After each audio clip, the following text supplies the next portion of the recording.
અમદાવાદના કેટલાક વિસ્તારમાં પાણી પુરવઠાને લઈને અસર થશે। શેરડી કેનાલમાં સિંચાઈની કામગીરીના કારણે પુરવઠાને અસર થશે।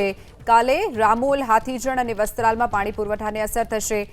તો બીજી તરફ આવતીકાલે મણિનગર, લાંભા અને નારોલમાં પણ પાણીનો ઓછો જથ્થો મળશે। તો શેરડી કેનાલમાં જે સિંચાઈની કેનાલ આવેલી છે તેમાં કામગીરી કરવાના હોવાના કારણે પુરવઠાને અસર પહોંચી શકે છે। આવતીકાલે રામોલ, હાથીજણ અને વસ્ત્રાલ વિસ્તારમાં પાણીનો પુરવઠો ઓછો મળશે। તો મણિનગર અને લાંભા અને નારોલ વિસ્તારમાં પણ પાણીનો પુરવઠો નાગરિકોને ઓછો મળશે। કાલે રામોલ, હાથીજણ અને વસ્ત્રાલમાં પાણી પુરવઠાને અસર થશે। તો બીજી તરફ આવતીકાલે મણિનગર, લાંભા અને નારોલમાં પણ પાણીનો ઓછો જથ્થો મળશે।